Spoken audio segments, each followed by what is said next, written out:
Let's get ready to focus on our issues, our solutions, using our voices on Black Focus Radio. Welcome to Black Focus, the show designed with our community in mind, where we focus on our issues, developing our solutions, using our voices. Central Arkansas, surrounding areas, and the nation. Get ready. Black Focus starts right now. Phone lines open at 855-525-5683. So here's your host, David W. Coleman and Robert Webb.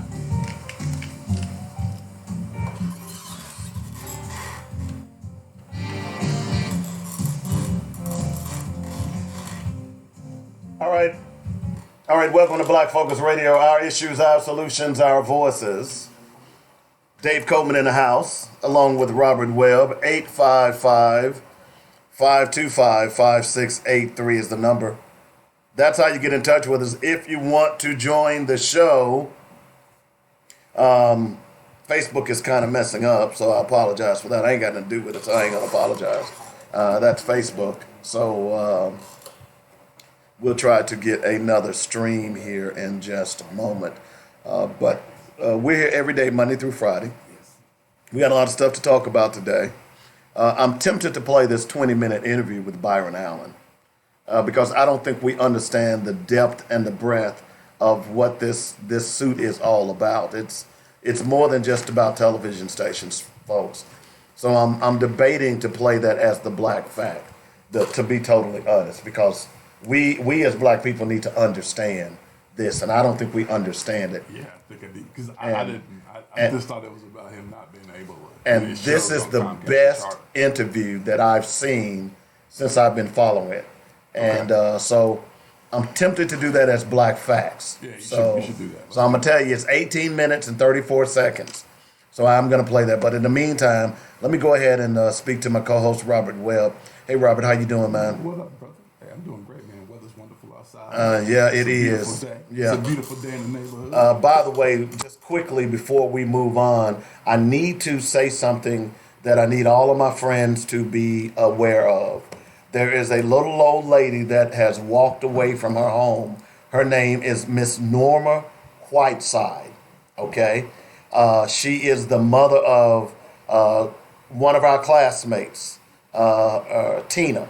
And I won't give Tina's last name, but you all know Tina and Gina. They are twins, okay? And their mother, as of yesterday, has been missing. And we need you to be aware of that. Again, her name is Norma Whiteside, okay? You've probably seen the silver alert on local television because it was on KTHV. And, you know, I saw that picture and I looked at her and I said, I know that woman. Well, you know, I didn't know. I said, man, she looks familiar. Right. And then sure enough, I would log on to Facebook and there her daughter is with the silver alert. And I read her name, Norma, and I know her name was, you know, that's a married name now. Right. And I knew her to be another last name. I said, that's Miss Norma. That's Miss Whiteside. You know, so this is very serious. I don't know if you've ever had a relative to be missing, but this lady is a wonderful woman. Obviously, she's up in age now. If you see her, please, by all means, contact. Well, let me just go ahead and do this. Let me give the daughter's name. Her name is Tina Hampton. A very dear friend of mine. Have known her ever since high school. Beautiful woman. And if you hear of anything, please contact Tina Hampton via Facebook. You will know Tina because she's a big Pittsburgh Steelers fan. We won't hold it against her. Okay, so when you get on her page, you'll see a lot of Steeler stuff, and I'm just saying, just contact her, okay? Because we need to find Miss Norma. All right, she's just a wonderful lady, and certainly in this weather and this time, we don't need her to be out roaming and not knowing where she is. Okay, so I wanted to say that right off the bat, so you'll be alert. And if you are one of my classmates, reach out to Tina. I already have reached out to her to find out if there's anything I can do to help in the search for Miss Whiteside. Okay, so anyway, so that's what we're going to talk about. That's what we're talking about. Also, as I said, here in a few minutes, as the Black Fact, I'm going to play this entire interview with Byron Allen that was on Sirius Radio on the Karen Hunter show. Okay, so I want to make sure that I give proper adulation for whoever made this interview, and it is a great interview. As I said yesterday, I've been following this for about a year.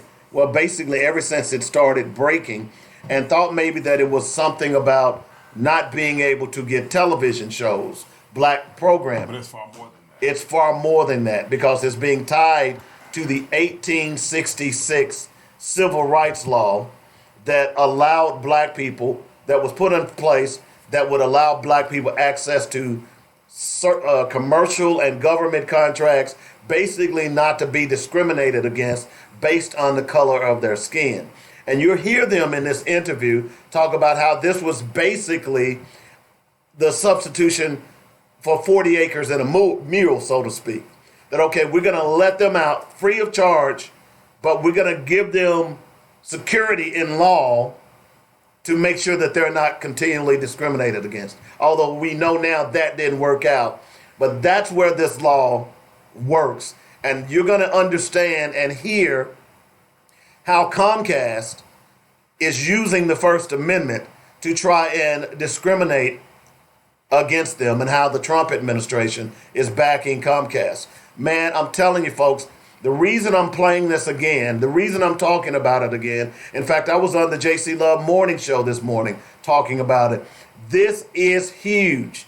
Pay particular attention to how he talked about the NAACP, the National Action Network, and the Urban League, how they were running cover for Comcast and Charter Cable because Comcast had donated them $1 million. Okay? Man, this is huge. So we had so-called black organizations that were supposed to be fighting for black civil rights being paid off by Comcast to assault the Civil Rights Act of 1866. Man, you all don't understand how big this is. That's why I keep talking. Because see, here's the bottom line. If Comcast prevails, and I'm going to shut up and play it here, but if Comcast prevails along with Charter Cable, then that means that any job can discriminate against you based on the color of your skin. That's really what it boils down to. This is bigger than just whether or not I can get my television show on your cable network. This is bigger than this. This is all hands on deck. This is red alert, Mr. Scotty. And y'all better start paying attention.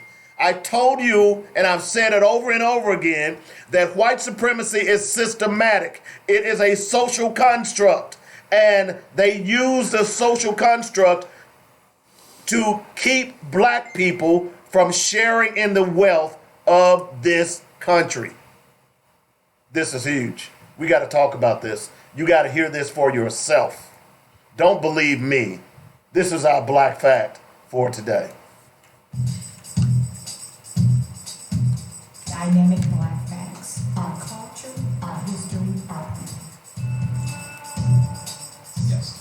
Of this Comcast charter. The history behind why then, there, then, now, why? Sure. Listen, I supported Senator Barack Obama when he had very cheap suits. Let's not be shady, Byron Allen. Don't be mad because you didn't get an invite to the White House. No, I'm joking. I mean, I loved him. So I really, supported him as an unknown senator. And when he became president, I was obviously extremely proud. And his administration came to me and said, hey, these corporations are trying to get bigger, and they want to be much bigger. And we want to know, Comcast is trying to buy this, and Charter, these folks are trying to buy whatever. We want to know, are they good corporate citizens? And once again, do you want the real answer or the Hollywood answer? We said we want the real answer. I said the answer is not no, it's hell no. They're not good corporate citizens. And they say, why do you say that? I say, well, as an industry, they spend $70 billion a year licensing cable networks. So when you pay your cable bill, $1 goes to Lifetime, $8 goes to ESPN, another $1 goes to this cable network, whatever it might be, right? A&E. So I said out of $70 billion in payout, black folks, we get zero. Hear that? Literally nothing.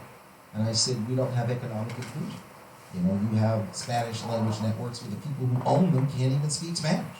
So they don't own their networks. And so, I said that, you don't have people from the gay community owning their networks or Asian people owning their networks. And if we don't own our networks, then we don't really have a seat at the table. And our voices aren't heard. Our voices aren't widely distributed. And so therefore, we're not really a part of the democracy. And we're not getting any economic inclusion. And that's what the numbers say. Out of $70 billion, Negroes get zero. So that's why I say that. And they say, well, we've heard that before. But everybody's afraid to speak out. Everybody's afraid of repercussions. No, you go. Well, I said, well, We can still speak out. That's what we do. We speak out. We tell the truth. What you do with the truth, that's on you. But at least you can say, I told you the truth. So I will speak out, but I'm not going to use the FCC.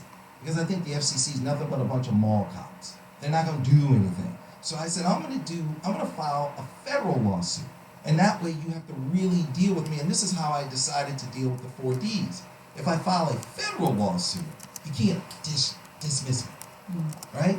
So with a federal lawsuit, you can't discredit me. I'm using your process. You can't demonize it. I'm peaceful. I'm just saying we have a dispute. We can't resolve it. Let's go to a judge and a jury. It's just a dispute. And you can't destroy me. Because even if you actually destroy me, the case will live forever. So that was the way I decided to decode that matrix of the 4 Ds.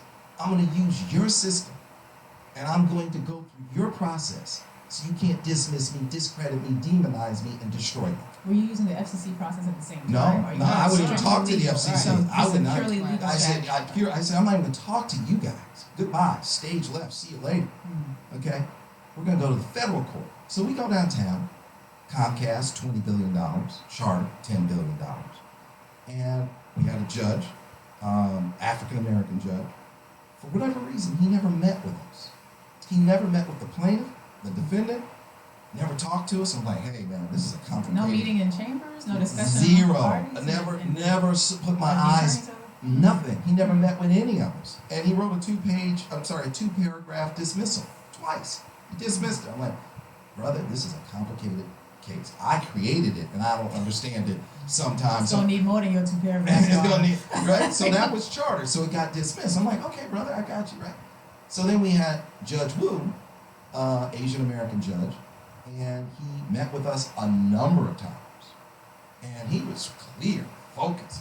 Comcast and Charter, the number 1, number 2 cable provider in America, was downtown, first using as their defense, and you're an attorney, right? Mm-hmm. Using, and I love this, and thank you for being here. I love sitting with you. So, used as their defense, get your mind ready for this one, the Hurley case. So we're sitting there going, you guys are using the Hurley case? Because everything in law is precedent, right? We're going to use the Hurley case? So these clowns are sitting there going, yeah, it's the Hurley case. Check this out. So I go, what the hell is the Hurley case? So the Hurley case was, there were some parade organizers in Boston. This went all the way to the Supreme Court.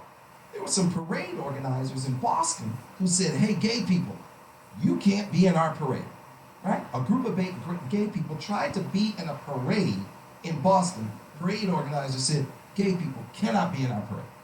So, rightfully so, the gay community sued them. This thing goes all the way to the Supreme Court, right? And unfortunately, there was a miscarriage of justice. And they ruled in favor of the parade organizers. And the parade organizers used the First Amendment.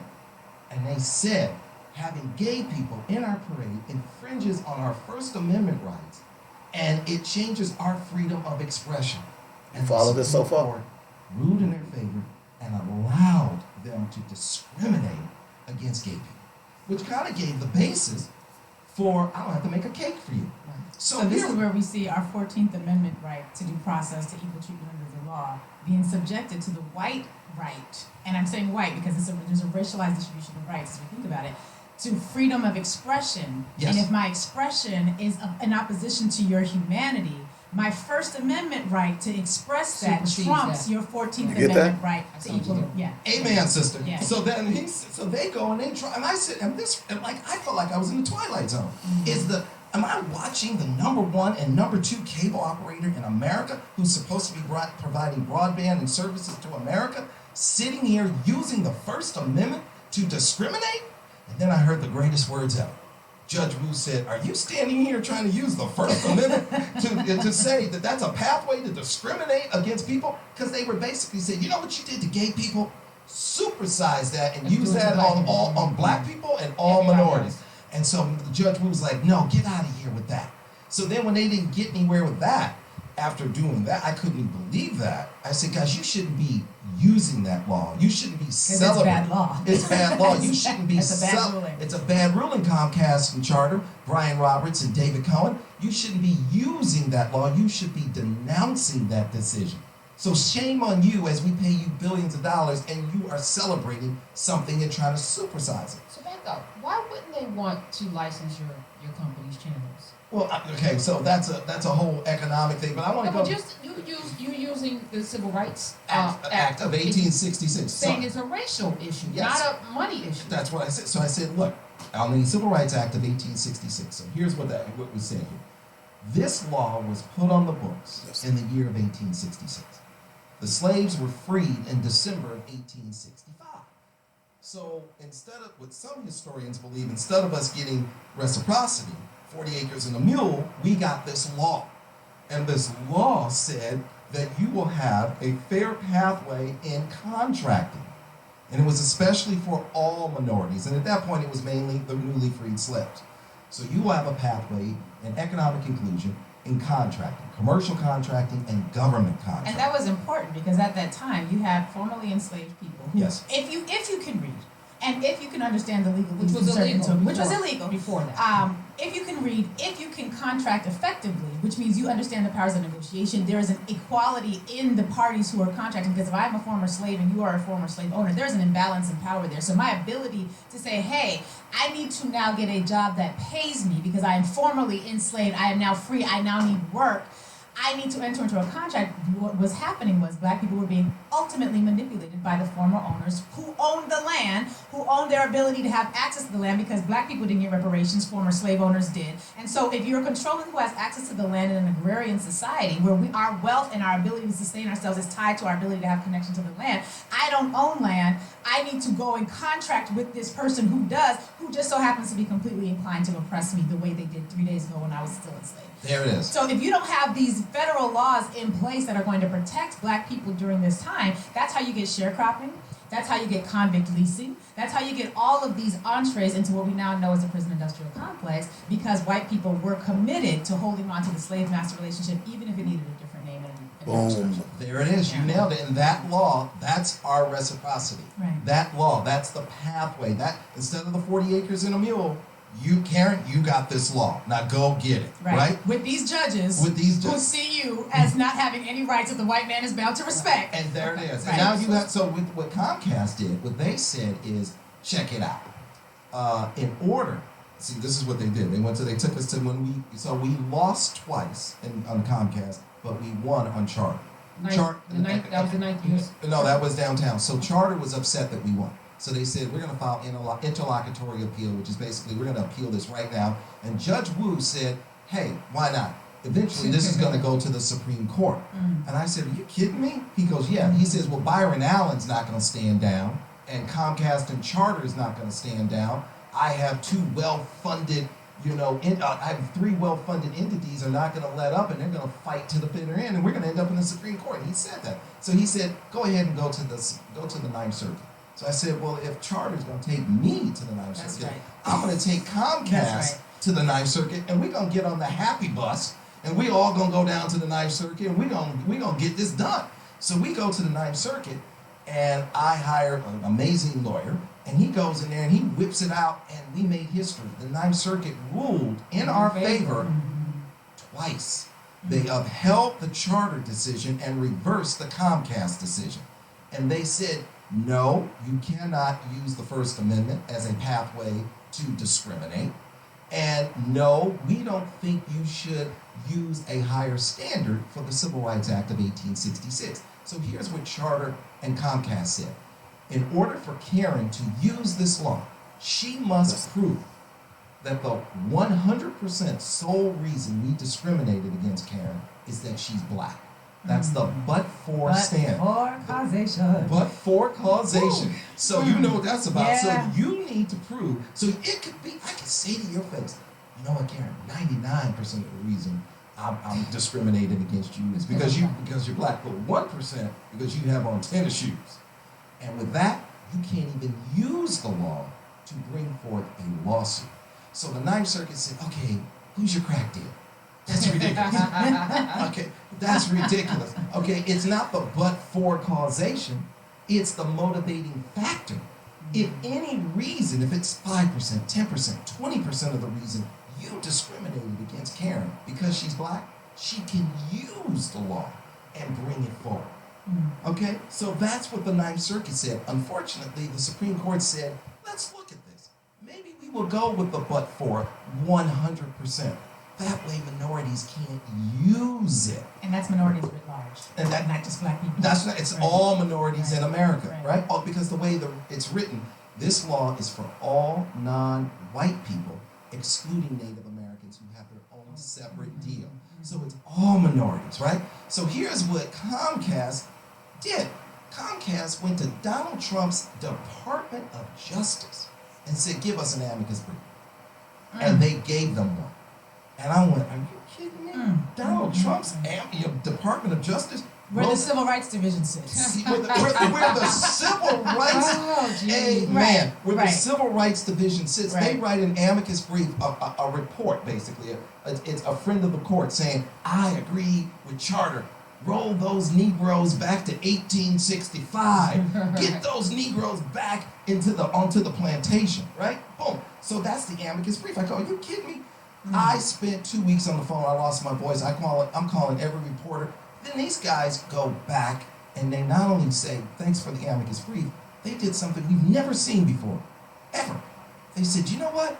We have 30 minutes, Comcast says, we have 30 minutes in front of the 9 justices in the Supreme Court, 30 minutes. And Byron has 30 minutes in front of the 9 justices, right?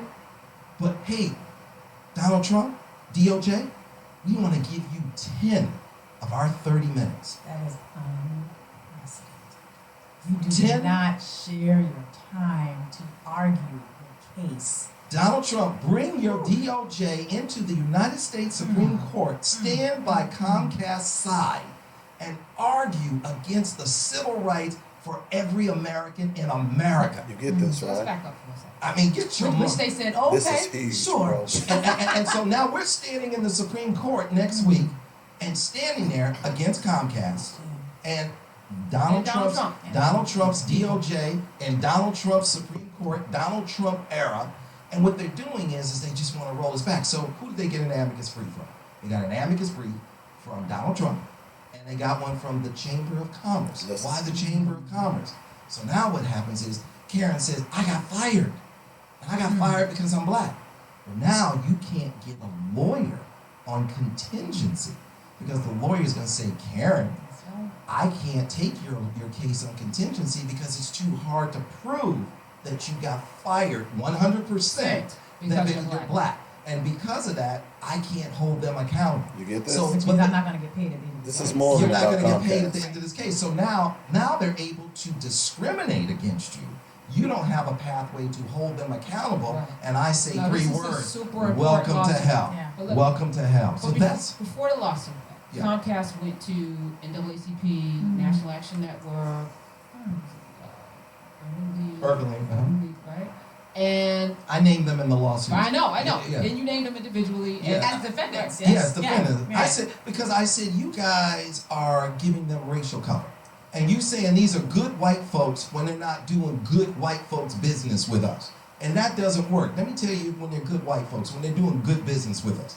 So what you didn't do is you didn't tell the people, because I said to them, why are you doing a memorandum of understanding on behalf of black people? You didn't tell black people you got $1 million donation and then negotiated with them. Did they? Oh, they check. It's public. Don't see how much so money. let me ask you a question. Did you ask Comcast and Charter to do business? Absolutely. And they said no. They said no. As a matter of fact, we recently asked Charter to sit down with us to resolve this case, and Charter told their government relations person told my government relations person, we don't negotiate with terrorists. Wow. Okay. Charter. So they rather Yeah, go to the Supreme Court. You know what? This is something. So I think there's something more here. Oh, yes. There's more here. You want to know what's here? This is white supremacy at its worst. Institutionalized institutionalized racism. Don't you tell me what to do. Don't you tell me how to do. How dare you? How dare you have so much money? I'm going to control your behavior. Right. And I said, look, guys, I burned my knee pads long ago. This, right? You used to have them? I said, look, guys, this, you know what? You're not going to like this. The bottom line, this is not an ask. This is a take. This is a take. This is not an ask. Because I've been asking, and I've been working, and I've been polite, and you have conveniently tried to dismiss me and discredit me and demonize me, and you've been trying to destroy me. So I had to crack the code, and I said, here we are now in the Supreme Court. But the point I really want to make is that they're wrong. See, what they want to do is they want to be able to manipulate you. They want to be able to crush you. There's no scenario in which they should be challenging your civil rights. Comcast even made a racist offer. Their racist offer was, Byron, you drop the lawsuit and we might sit with you. Oh, this is like your $400,000 deal that was on the table. Right. If you sold $400,000, and you sold, oh, okay, been there, done that. Been there, done that. And I said, you know what? That's a racist offer. What you're saying to me is, I think you're a monkey. You're nothing more than a monkey. Now come get this banana. And you know why it's racist? Because the way you settle lawsuits with white people, you sit in a room, you work it out, you settle it, and you put everything down, everybody signs it, and then everybody withdraws their lawsuit. But that's not how you're treating me as a black person, because you look at me as a monkey and you say, come get this banana, you little monkey. That's a racist offer. It's so institutionalized in you, you don't even understand how racist you are. Look at how you approach us in resolving lawsuits when you resolve thousands of lawsuits without doing that.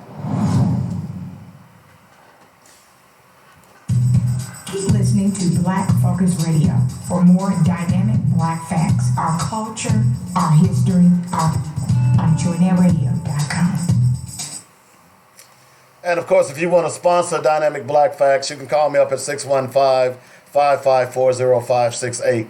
If you just joined us, what you were listening to is one of the best interviews that I've seen as it relates to Byron Allen, okay? And we're going to talk about that in a little bit, but I want to remind people that a friend of mine's mother is missing. Her name is Norma Whiteside. If you see her, if you know her, she has white hair, very nice lady. She's kind of like a mom to me. I've known her literally all my life. Please reach out to Tina Hampton on Facebook, or if you know Tina, call them immediately. We need to find Miss Whiteside. Okay, so, Robert. Just right to me, right? You now have had an opportunity to listen to this Byron Allen thing. I have. And I think that is the best interview, layman's terms on what's going on. What are your thoughts on what you just heard? Because I'm stunned. I'm not stunned at all. It's common. And I think to some degree, I understand Comcast and Charter. So you want to be able to control that market. And we know what happens often when you allow blacks in. We often get into certain situations and we kind of take them over. And that particular industry has been really good about limiting the folks who get in. So the thing is that Byron Allen has, to some degree, there's a he's outgrown his britches for them, because you buy the Weather Channel, then you start acquiring all these other pieces. That's frightening, right? Because not only are you buying these pieces, but you're buying these pieces and you're not playing the game. You know what I mean? If you're playing the game, then okay, we'll let you in. What would you like? I mean, I think the point he made about the NAACP, about National Action Network, about all these other organizations, Urban League, all of them. I think he made a very interesting point, and I think it's important that people understand who these people are and who these entities are, right? These entities are bought because black folks, we don't support them. And even if we did support them, they still be bought, right? Because, again, they gave National Action Network $1 million. and the NAACP. Okay, so that's $2 million. And the Urban League. They gave them all $1 million? Yes. See, you can't compete with that because they're buying silence. And so when things happen in communities, black communities in particular, that's why you don't hear our cry, because there is no one tooting the horn on a national level to say that's wrong. I mean, great example. If you go back to when 2003, 2004, when your boy made the comment about jigaboos and whatever else, right? About the women on TV, that was an outcry. That outcry lasted long enough for them to get some money, and then the outcry died. This is not uncommon. Byron Allen is essentially fighting a fight all by himself. He has not one national black organization who's fighting with him, because what they're essentially saying is, if we are able to win this lawsuit, the advances that black folks have made to date, we can roll back. Every last one of them. 1866. Well, we can actually Pre-1866. roll them back further. Well, that's what I'm saying. And Pre-1866. The reason why is because now we're saying, how do you prove that you're 100% black? That I discriminated against you because you're 100% black. I discriminate. The reason was a 100% reason that I discriminated against you was because you were black. Right. Okay. How do I prove that now in this climate? How do I prove that? And this is far scarier than people realize. That's why I keep talking about it. If they're successful, if Comcast and Charter are successful, then if you work for a law firm and you get fired, you can't sue. If you work for the school district and you get fired, you can't sue. If you work for anybody and you get fired, you can't sue, regardless of why they fired you, because now you can't prove it. There's no proof. You have no proof. Or they can say, well, hey, you know what? We really fired you because you're too tall. We don't want people over 5'2" working for us. Or they could even extend it to medical conditions. You got pregnant. We don't hire people. We don't keep people on who are pregnant. Sorry, you're pregnant. They're going to fire you. They can fire you for any. Now, even if you live in an at-will state, there are still certain provisions that protect the employee, right? But what they're doing now is even those provisions no longer protect you. You're done. You get fired. You just gotta hope somebody gives you a job somewhere. So, I hate to say this, and I'm gonna sound real terrible, but I kind of like this. I'm kind of excited about this. That sounds terrible, Half Robert. of me kind of hope he loses, because this is our fault. As the black community, this is our fault. See, what you're saying is what I said about Trump. Yeah. I said I'm glad Trump's got elected. Yeah. Because we let it happen. I can't put that on us. And the reason I can't put that on us is that 53% of white women voted for Trump. I agree, but here's why I say that. You got to remember, the same 53% of white women who voted for Trump also voted for Obama. I agree with all of that, but here's why I say that. We let it happen because of our apathy. This is what I've been talking about. This is apathetic. And just like this thing with Byron Allen, no one is really paying attention to it.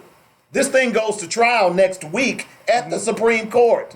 Okay? We will have a ruling by the end of the year. The DOJ is going to speak against your civil rights. Against, not for. And that's what I'm trying to get people to understand here. This is bigger than Comcast. This is bigger than a cable channel. This is about you being treated as a person in the United States of America. Now, this is not hyperbolic. This is not to scare you. This is what's going on, folks. You heard it. You heard it verb. That's why I kept thinking, should I play this? You had to. Should I not play it? They needed to hear that. I needed you to hear this. And if you don't understand what I said, what just happened, it's on my wall. Go listen to it again. I started listening to it last night. I played it now. I came in the studio this morning and I played it again. I played it 4 or 5 times. Plus, I've been listening to it, following this case for the last year.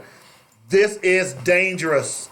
This is dangerous for black people. And you all sitting around thinking that, oh, they would never turn. When people say they're trying to turn the clock back, this is what's happening. If Comcast prevails, you on your cushy ass jobs, black folks, you might as well get ready to kiss them goodbye. Let me tell you what's interesting about this whole conversation, though, right?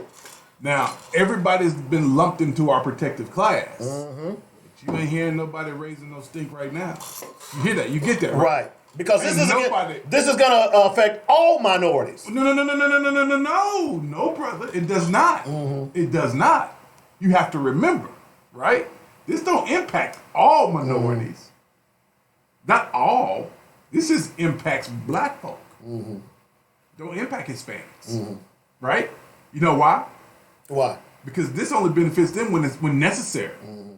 You with me? Mm-hmm. Black folks don't. I mean, Hispanic folks don't identify as black mm-hmm. or minority. Mm-hmm. Most of them, when they fill out applications, put white. Mm-hmm. So no, it doesn't impact them. It only impacts black folk.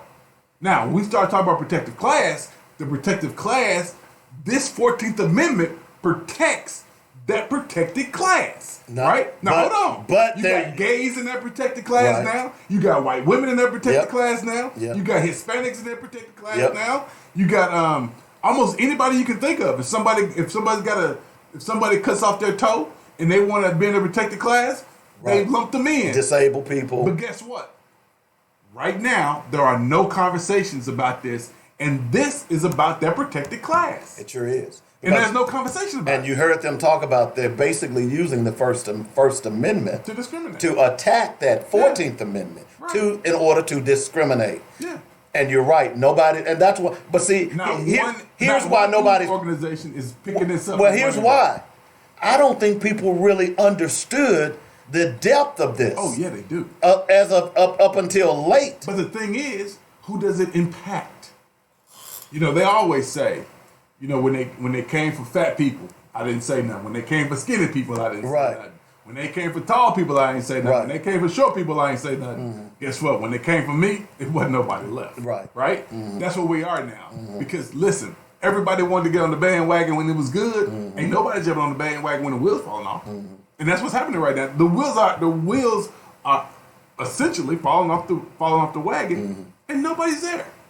Not one soul is there. Now, again, when it's time to get in line and when they got the handouts, everybody want to get in line. But let me tell you why I find this to be even more interesting. Now here you are having a conversation around reparations, and now something like this takes place. Mm-hmm. If they are able to do this, it's essentially over. Completely. I mean, you want to talk about how bad this looks in local government?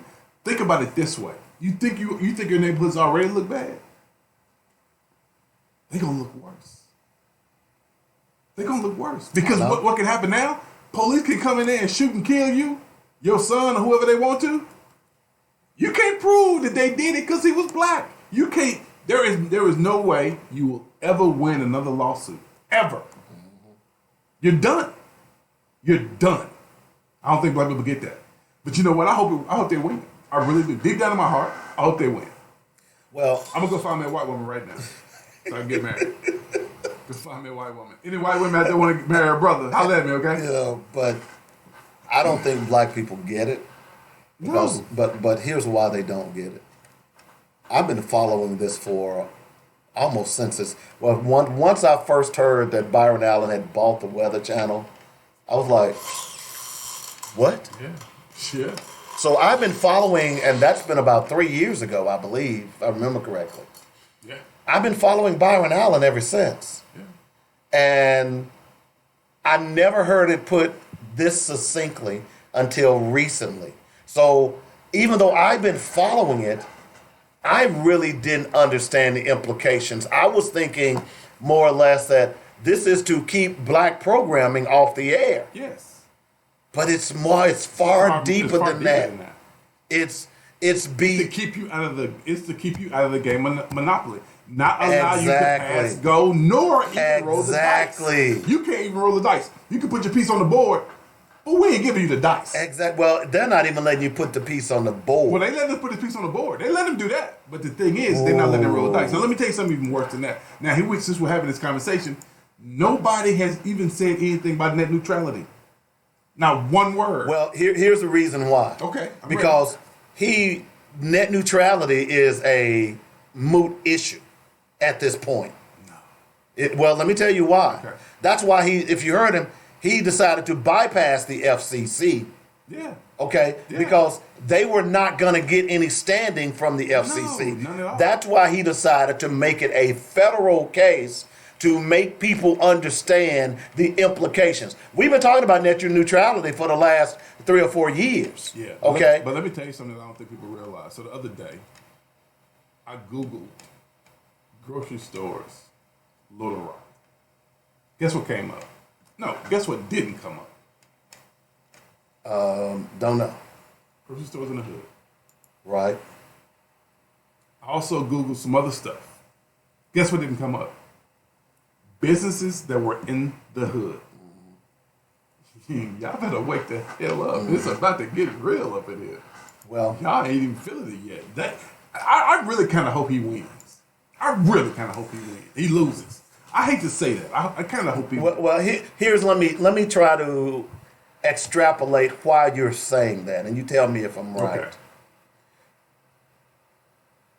I feel like black people are sitting on their asses and not doing anything to preserve or improve their way of life.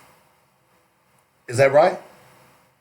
Because we're being passive, we don't participate in the process, we don't vote, we don't spend money with our own community, we don't uplift our own community. So in other words, what you're kind of saying is, we get what we get because we're not being involved in our own uplift. Now, if that's not what you're saying, part of it, but that's what I'm saying. More so the reason I want them to win is because black folk think there are a faction. There's a small slither of black folk who don't believe they're black. Mm-hmm. Right? They believe because of what they do and where they live, they've ascended blackness. Like those black voices for Trump that's having a meeting in Atlanta this weekend. Exactly. Yeah. People like that. What they're about to realize is, yeah, you black, and I ain't got to deal with you no more. I ain't got to. When it comes to government contracts, you can't get government contracts no more. Mm-hmm. So if you got a contract with the state, understand now, a majority of all states are now run by Republicans, and if this goes into effect, where they say, okay, you know what, we're gonna uphold this. We're gonna uphold this. You got states like Arkansas who can instantly, because they'll be back in session next year, they can instantly put forth any kind of legislation they want to. Because guess what? There is nothing black folk can do about it. They can even change. Congress, if they so deemed it necessary, could even change the 14th Amendment. There is nothing anyone can do. I mean, you just completely... Well, they could put forth the change, but it has to be ratified by 37 states. So, but they certainly could potentially change. And tell me, those 37 states, who are they controlled by? I'm not disagreeing. Who are they controlled by? White people. Republicans. Just say it. Now, this is the thing that's crazy. I learned something not too long ago.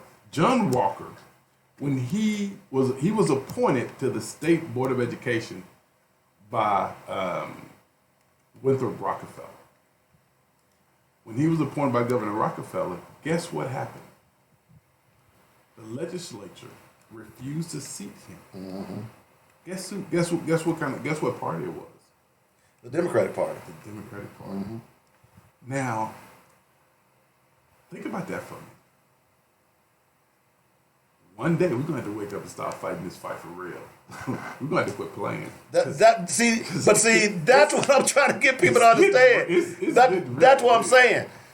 Y'all better wake the hell up. This is real. This is 1957 all over again, folks. And y'all sitting around thinking that, hey, I can go eat at the white man. Look, what are we hearing every day? White people saying, hey, we don't want you. Just look, Monday, what do we talk about? At a prominent restaurant, Buffalo Wild Wings, they're trying to tell black people to move because a white man don't want the black people sitting next to him because he's a regular customer. Not uncommon. Y'all think this is a joke here? Y'all think I'm being hyperbolic here? No, Dave, I don't think they. This is a rollback. This case with Byron Allen will change the landscape of how we view civil rights in this country since 18. Man, that's 156 years. Dave, I don't think they think that. I don't even think they think it's an issue. And therein lies the problem. Half the black folks that we know don't even think it's an issue. Therein lies the problem. Because again, we have this. We sometimes have this misconception that it doesn't impact us. It's not going to impact us, right? It only impacts them other black folk. I'm just saying. They don't get upset about it. Man, this is crazy. Don't get upset though, Dave. This is you crazy. Get upset though. Well, I'm not upset. I'm hopeful. I don't know why. I hope he wins too because No. I understand what could potentially Right. happen if he loses. Right. I get that. Right. But to some degree, there's a piece of me that kind of wants him to lose. No. I want them to be successful. I want all of their bigotry and the racism to come to the forefront because when a animal is dying, when an evil spirit is dying, he has one last gasp to win. Right. This is their one last gasp. White supremacy as a whole. If they are not successful with this is a blowback against them. Against everything that they're trying. This is the Republican Party. All of them, those white supremacists who are trying to push these illegal pieces of legislation. All of this is important. So in a sense, from my perspective, I'm hoping they win. I'm hoping they win also because, see, a lot of black folks out there are sitting on their asses. And they think that, hey, I got it made in the shade, man. I got it made in the shade. Them ain't my people. I ain't going to march for you. I'm not going to get out there and vote for you. I'm not going to do anything out there that's going to help black people as a whole. What this law is saying, because basically if they are successful, Comcast, this will set civil rights back pre-1865. Y'all get that, right?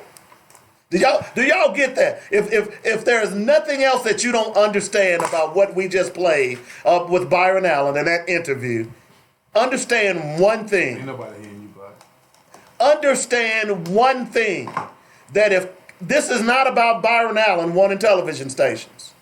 This is not about Byron Allen not being able to get his channels on Comcast and Charter. This is actually about racial discrimination and how the government and commercial industries can discriminate against you based on your color. And there is no way that you will have any legal remedy to prove otherwise.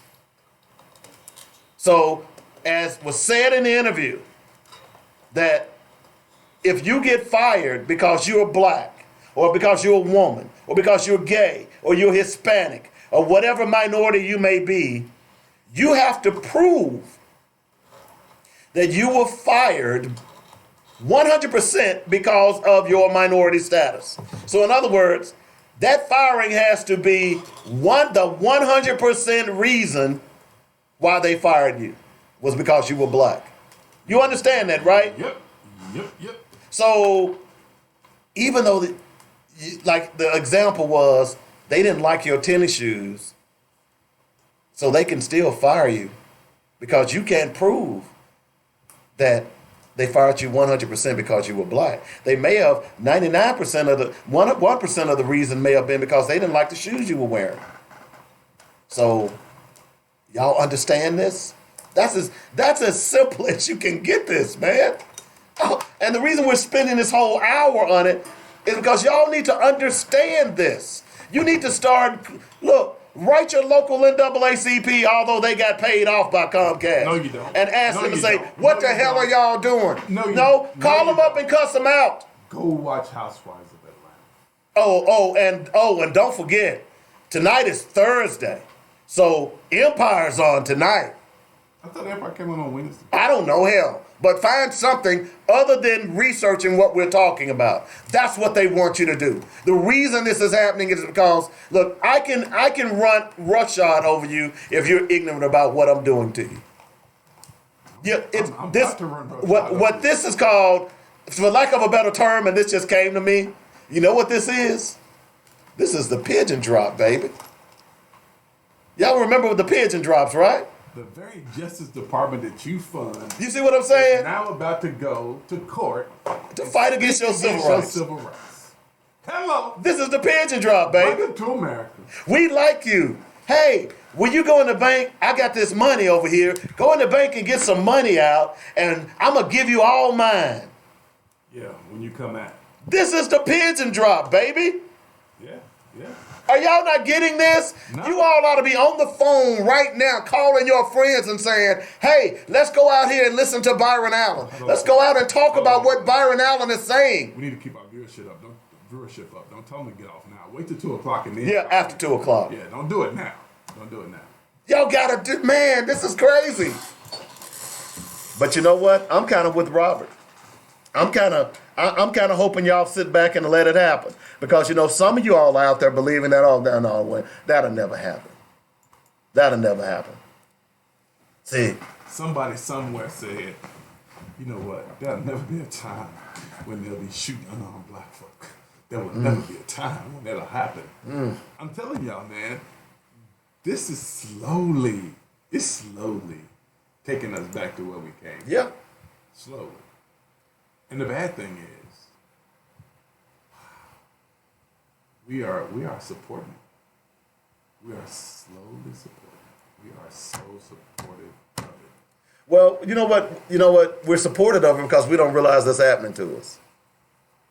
It's like, so I could be real morbid right now, so I won't use that example. But I've got a really crass example. Okay, my bad. Hold on, I got to make this point because, you know, women are always talking trash. Go watch football. Go watch the NBA. Go watch whatever brothers watch. I'm talking to brothers too, because you know brothers watch Housewives too. I was talking to everybody black. I wasn't trying to single women out. Just so you know. Okay, done that business. Moving right along. I agree with you. All of us are in No, I this said boat. viewership, not viewer SHI. The other thing. I said Yeah. viewership. Gosh. But I think it's important. I mean, people are about to. I don't think people. You gonna see wake why up. I played in I don't that. think people gonna wake up. I don't think people gonna wake up though. And I mean, what Byron Allen was talking about. That's the in your face, right? Mm-hmm. But there's still things that they're doing every day that are subtle that we just go along with. Exactly. I mean, everybody has a conversation about the Little Rock School District, but I want to say something too while we on before I say this.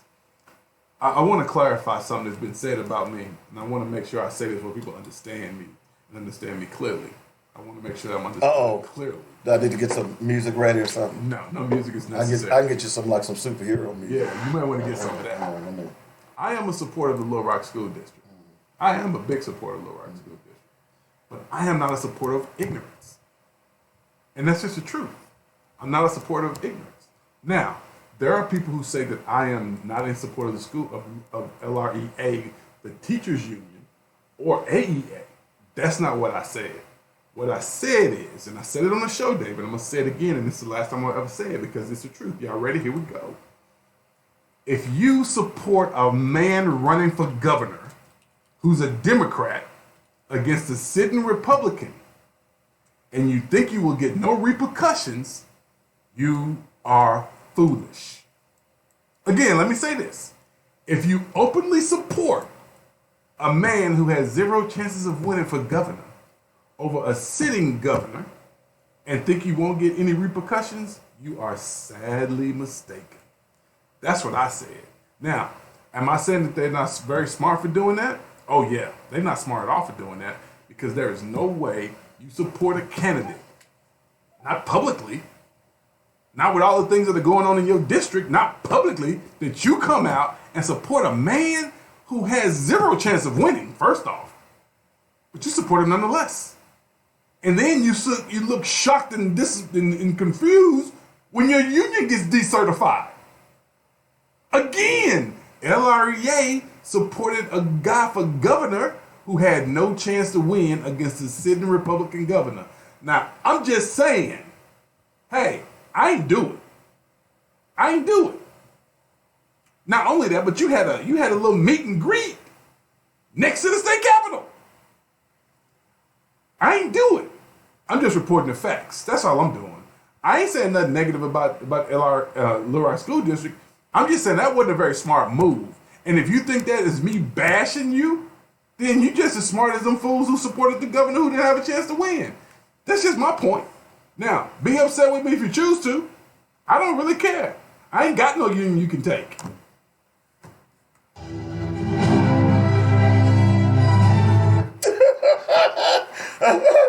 I'm sorry.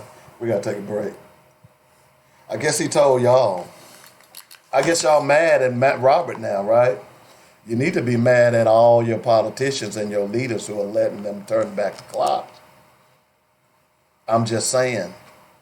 Yo, where's Pastor them? Back in a moment. Black Focus Radio. I'm tired of this, man. I don't care if you get mad at me. I'm like Robert, I don't care if you get mad at me. Somebody needs to say something, and y'all are not paying attention. Not even close. Y'all are not paying attention. Don't come to me whining about your little kids not being educated. Don't come to me whining because they ain't putting economic development in your community because you're not participating in the process. Not only that, though, you're putting your faith in folks who don't know what the hell they do. Exactly. And the problem is if you are a teacher in the Little Rock School District and you knew that they was getting ready to do that, you should have told them that's not a good idea. The problem is you all.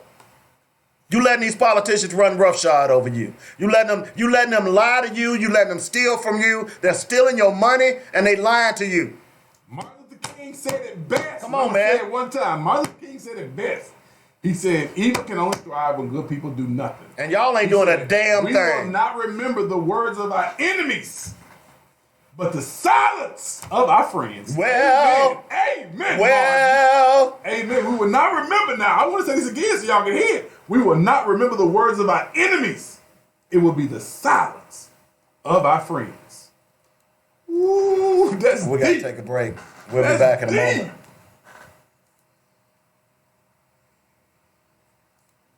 Hey folks, are you looking for a place to exchange ideas and talk about the issues that affect our community? Then join me, David W. Coleman, and my co-host Robert Webb for Black Focus Radio every Monday through Friday, noon to 2 p.m. on joynetradio.com. We like to say, it's our issues, our solutions, our voices. Download the latest podcast on your favorite platform. Also catch us on YouTube. I think tomorrow we're going to play this Dr. Claude Anderson Our piece. issues, our solutions. Tomorrow we're going to play this Claude Anderson piece.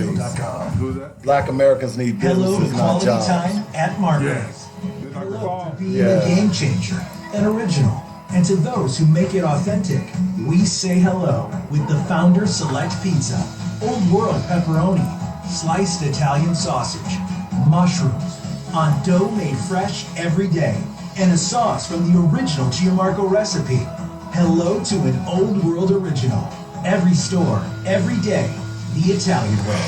Hello, Tina! Serving the families of Clark County and What is she doing in Tennessee? 66. It's Mitchell Funeral Home. Understanding that a funeral is a celebration of life, the entire staff of Mitchell At a Funeral Greyhound takes bus great station. pride in the caring, personal, and professional service they offer. Cremations, funeral plannings, burial policies, life insurance, notary, and monument sales are a few of the services we offer. Mitchell Funeral Home, Arkadelphia, 870-246-2611. Mitchell Funeral Home. Quality you can appreciate, service you can depend on.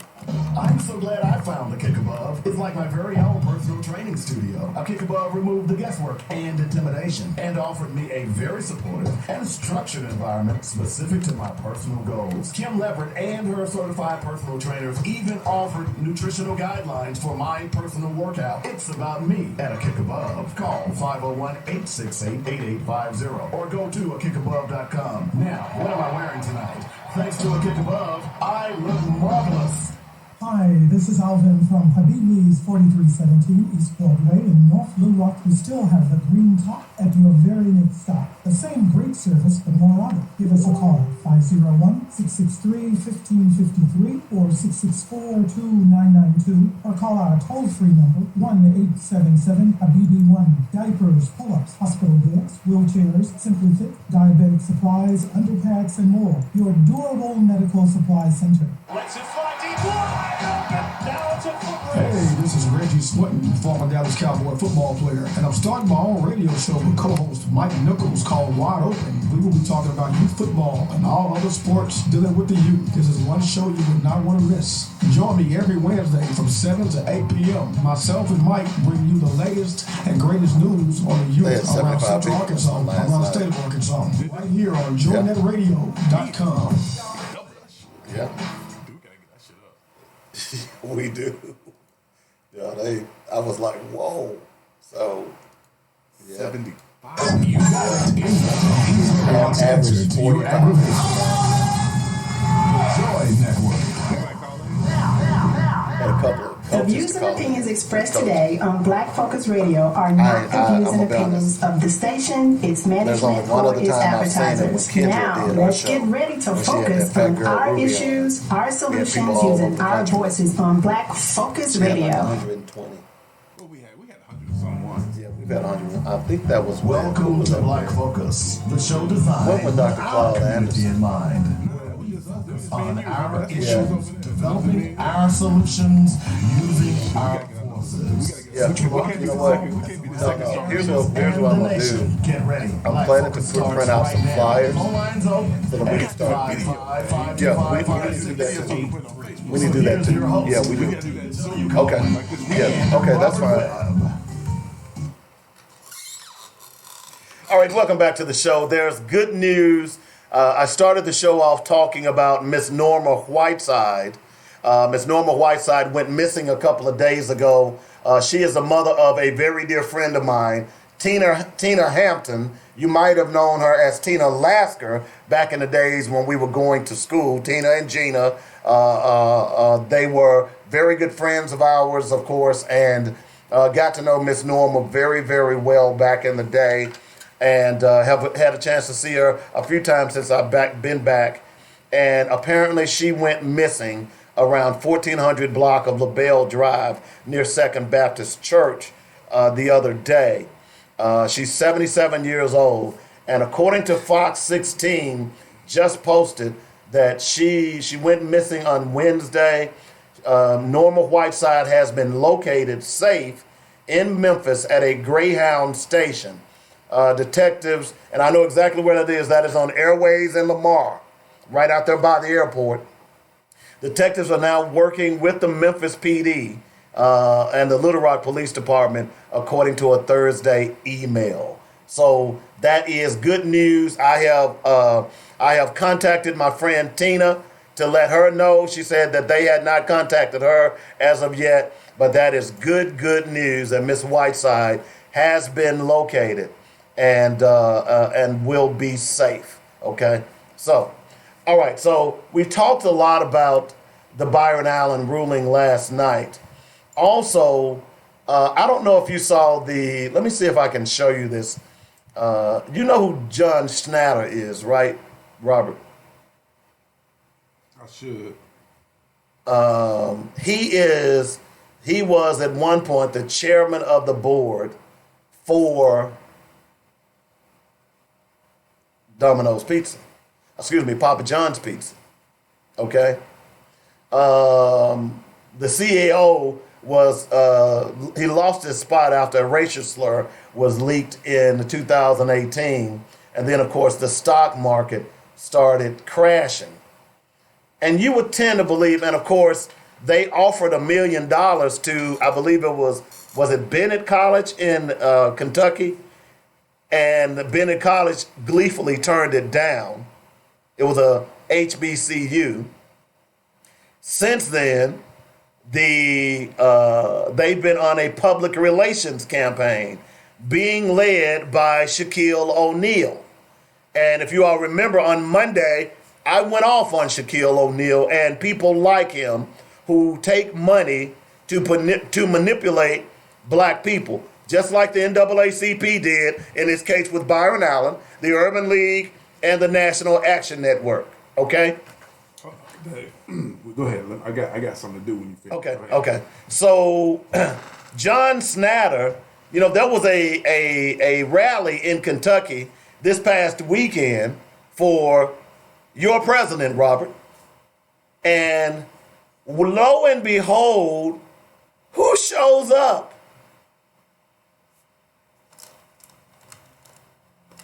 John Snyder. Oh, Papa John's CEO? Exactly. Now, man, I love Papa John's pizza. Now I can't stop eating Papa John's. I'm sorry. So, I can't Papa John's. Shaquille O'Neal, that is the nastiest pizza out there, period. I can't boycott.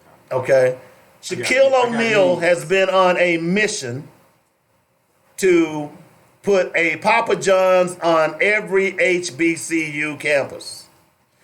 Now, you understand that money still goes to the racist John Snyder's pocket, right?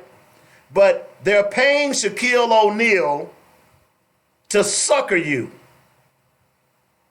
This is why we need a drop squad. Because I'm wondering, when I posted this, my question was, did somebody send this to Shaq? See, while y'all running around and he trying to play this big lovable hunk of love, he's selling his own people down the river. He's selling his own. How much money do you need, Shaq, to sell your people down the river? You got plenty of money, dog. Couple million sound like, man. You got plenty of money. It ain't like you hurting. If you stop what you were doing right now and didn't work another day in your life, you wouldn't need to, and neither would your children. And neither would your children's children, if you take care of the money that you already have. But instead, you're willing to take blackmail money, or let me just say this, white male money, and sell your people down the river so a white racist can continue to make money. I'm done. This is what Robert was talking about last hour. We do things to ourselves and then wonder, how did it happen to us? Well, I think that what we do Lord have mercy is organizations identify one black person and they hold them up. And what we do is look at him making his money. But what they go on, make your money, Shaq. Make your money, Shaq. Is it that they're making that money on our very backs? And the reason I say that is, for whatever issue that happened in the black community, only one man benefited from the strife of a whole community. Only one black man benefited, and then they moved on. And honestly, he didn't benefit really significantly, but then they move on from the issue. But I want to clarify something, because someone texted me, made a very good point, and I have to make sure I clarify this. It says, but you just told us not to openly support a DM. Then you said, don't be silent. Not sure that creates a solid argument grounded in logic. Let me be clear. LREA the Little Rock School District was already under state control. LREA is the teachers union. AEA is the state union, right? Okay. Your state union did not endorse anyone in the governor's race. Not Hutchinson or the other guy, whoever he was that ran in the Democratic spot. They did not support anyone. However, LREA, no other union in the state, no other teachers union in the state that I know of supported any governor, anybody in the governor's race. Not any of them. The reason why is you wouldn't want to do that if you don't think the guy has a chance to win. If you think the guy has a chance to win, then yeah, get behind him wholeheartedly because he's got a chance to win. This guy did not have a snowball's chance in hell of winning. I had a better chance of winning than he did, right? but they support him nonetheless. Okay. Now, what happened after that, right? What happened after that is all these things that we see. Republicans went after teacher retirement. They went after all these things solely based, and people say, well, that's not just based on that. Well, let's think about that. Nobody was having conversations about decertifying the union. That wasn't a conversation. But now, all of a sudden, your union's been decertified. Now, you just telling me that's just by mistake? No, that's not by mistake. That's politics. You better play the game when it comes to that thing. You got to play the game. That was not a smart move. So what I'm saying is, if you want to support the Democrat, that's cool. You just can't openly support them, be putting your name in the newspaper, all that kind of foolishness. You could have had a phone bank for them. Nobody had to know who you was having a phone bank for. You could have done a lot of things behind the scenes. You can't, but you openly support the candidate of the sitting governor. You can't do that. You can't do it. And if you knew you had a chance to win, that would be different. But you knew you didn't have a chance to win. Not only that, though, the guy who was running for governor, I just want to add this in.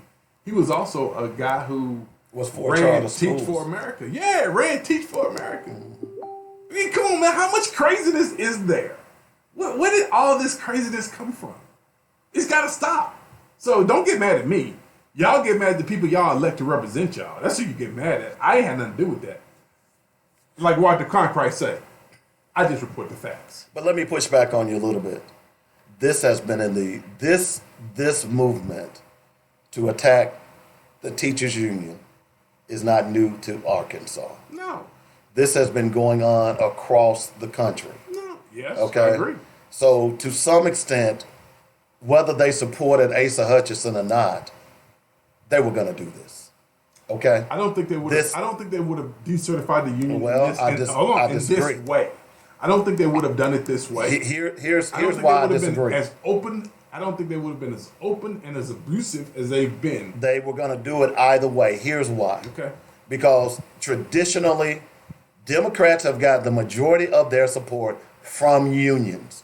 Since ALEC came into play 25 years ago, ALEC has been systematically trying to decertify unions across the country. Okay? So here's what I say. Again, Democrats caught sleeping because you weren't paying attention to what ALEC was designed to do. That's how this came into being. Because they've been not only they're trying to decertify the auto workers union, the teachers union, because all of those unions had traditionally supported Democratic causes and Democratic candidates into the billions of dollars. The man they love, Ronald Reagan, started the onslaught. Exactly. So to some extent, I agree with what you're saying, but this has been in the work, and people in the Democratic Party simply have been asleep at the wheel. You should have seen this coming. I say this all the time, and I'm going to say it now. Regardless of what candidate's in office, most white folks are going to have the same outcome, regardless of whether it's a Democrat or Republican. So everybody can make this big fuss about, oh my God, it's a Republican in office. Don't really change their outcome.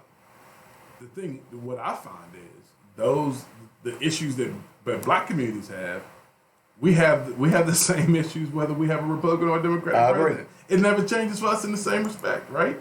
Because again, this is a game of Monopoly, and unfortunately, we're playing Clue.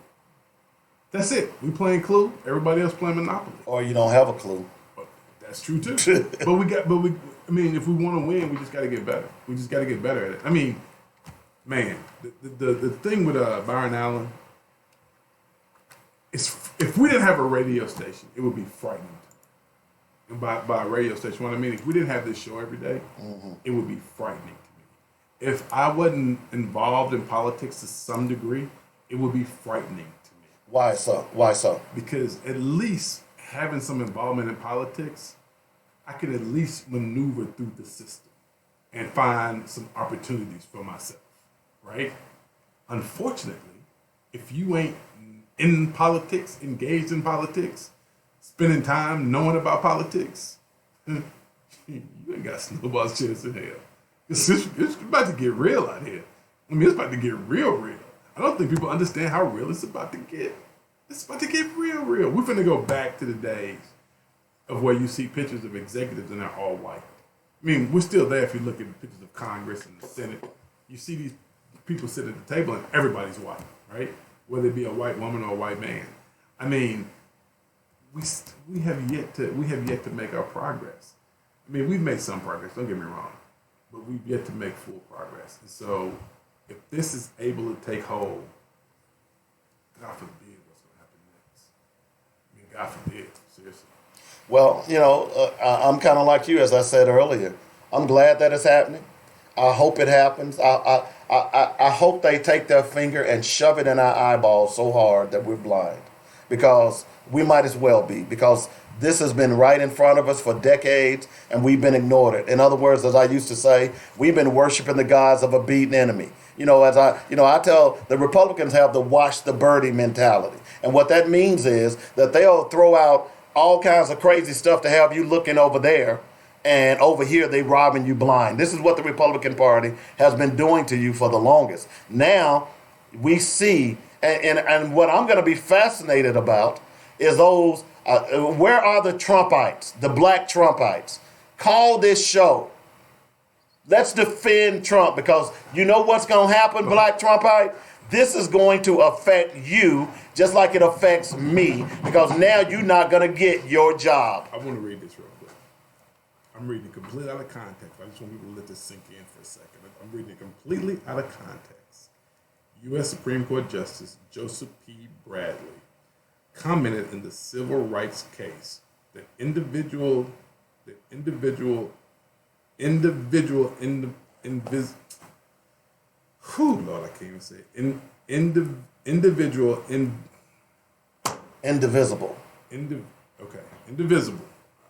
I still can't say it.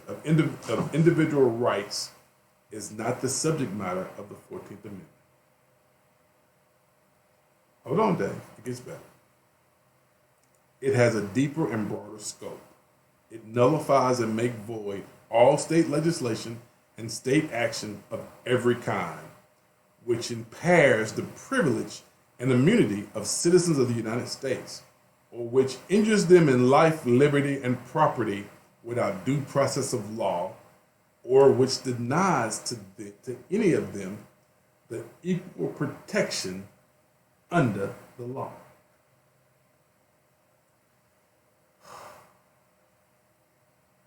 Yeah, we sleep at the wheel, player. Y'all paying attention? Nope, we sleep at the wheel. That's right. I gotta watch Power tonight. I can't take 20 minutes and listen to what Byron Allen is trying to tell us. The citizenship clause. Let me read the whole thing. Let me read a paragraph of this real quick. The citizenship clause overruled the Supreme Court Dred Scott decision that black people were not citizens and could not become citizens nor enjoy the benefits of citizenship.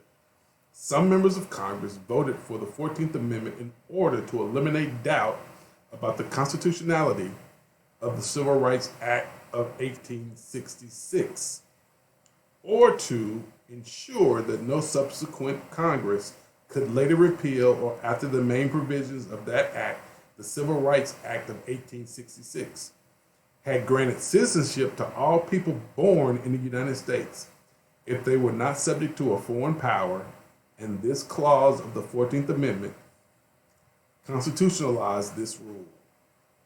There are varying interpretations of the original intent of Congress and of the ratifying states based on statements made during the congressional debate over the amendment, as well as the customs and underwritings prevalent at that time.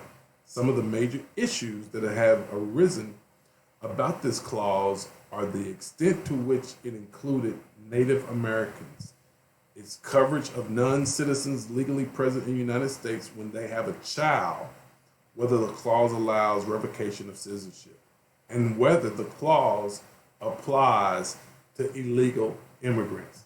Y'all, does anybody know what's happening right now? No. I don't think they understand. They don't. Because what they saying is, hey, guess what? If you was born here but your folks wasn't, you can get up out of here now. Woo! I just need somebody. Lights, amen. Lights, can the lights say amen? Amen. Pass the bucket. Woo, man. Okay. I'm just saying, folks. Man. I'm just saying, y'all better pay attention to what's going on here. This is real. This is not a joke. This is not somebody playing with you. They are seriously about to take your rights away from you. my God. And y'all aren't even paying attention. That's what's so fascinating about this, that you all are not even paying attention to But this. Dave, there's more. Oh, gosh. So check this out. Loss of citizenship. Loss of national citizenship is possible only under the following circumstances. Are y'all sitting down? Loss of citizenship is possible only under the following circumstances: fraud in the naturalization process. Technically, this is not a loss of citizenship, but rather avoiding of the purported nationalization and a declaration that the immigrant never was a citizen of the United States. Affiliation with anti-American organizations, e.g. the Communist Party, terrorist organizations, etc., within 5 years of naturalization. The State Department views such affiliations as sufficient evidence that an applicant must have led or concealed evidence in the naturalization process. Now, this is really interesting though, man. You know why, right? Why? Because essentially what they're saying is that they repeal this. We aren't citizens. So if I'm a part of some group, right, I could be deported. Where the hell are they going to deport me to? Where are they going to send me back to, Dave? Africa. Africa, really? You think I go back to Africa for free? I'd go to Ghana. Man, that's deep. That is crazy. Y'all paying attention? Other than honorable discharge from the U.S. Armed Forces before 5 years of honorable service, your honorable service was the basis for the naturalization. That doesn't matter, because guess what they're doing to service people? What? They're deporting them as well. They're already deporting service people. You didn't know that? Yeah, as a matter of fact, I saw that the other day where this guy fought in Iraq and they deported him. Fought in Iraq and was injured, by the way, and they deported him. So that's nothing new. Oh, man. Y'all better wake up, man. Due process clause. In the 1884 case of Hurtado versus California, the U.S. Supreme Court said the due process clause of the 14th Amendment applies only against the states, but it is otherwise textually identical to the due process of the Fifth Amendment, which applies against the federal government. Both clauses have been interpreted to encompass identical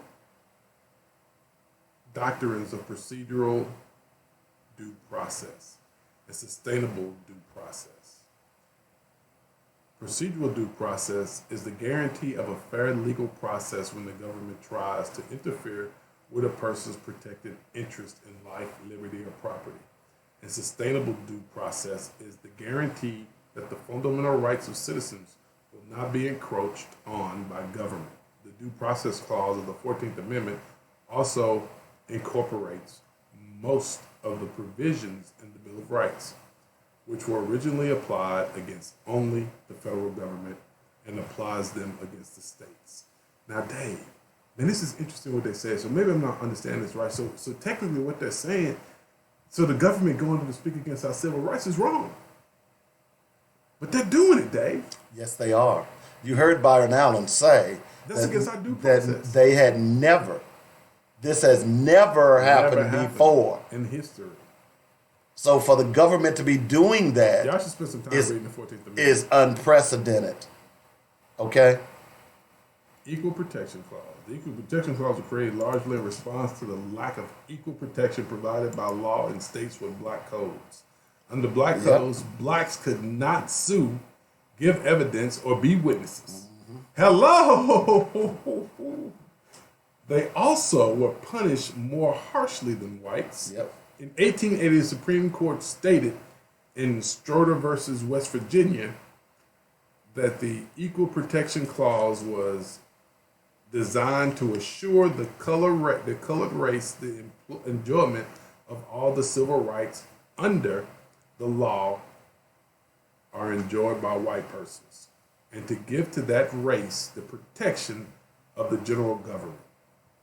in that enjoyment whenever it should be denied by the states. So now you understand why they've been stacking the courts. Yes, sir. Because, dude, if they're successful, man, that's gonna be painful. Because you won't be able to take this to the courts because they've got their judges. You won't be recognized again. No.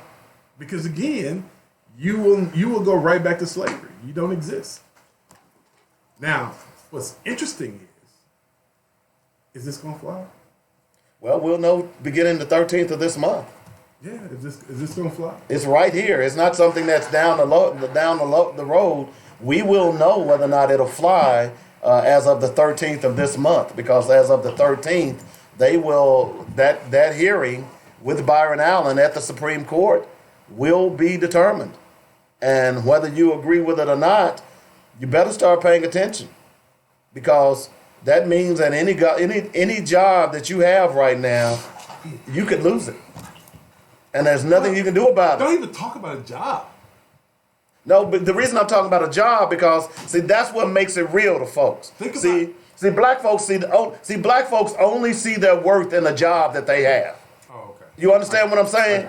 So that's why you got to put it in that fashion. Well, I want you to think more about your neighborhood. I work for the city. The police. I work for FedEx. I want you to think about the police. I work for UPS.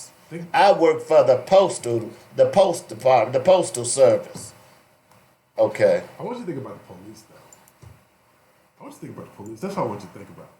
That's what I really want you to think about. Because when they come in your hood, they decide they just want to shoot whoever they want to shoot, you can't sue them. It's going to be just like it was in 1862, or 1867, or 1872. They come in, do whatever the hell they want to do to you, and ain't nothing you can do about it. Not one thing. Not one thing. Not one single solitary thing can you do about it. I ain't worried about it. I got to watch Power. Well, the bad part now is that at least if somebody shoots, you can at least sue the police department. But guess what? You can't do that no more, because you don't even have equal protection under the law. Because they can say, hey, our First Amendment precedes your 14th Amendment. This is really crazy. Yes, it is. This is really crazy. I don't think people understand how crazy it is.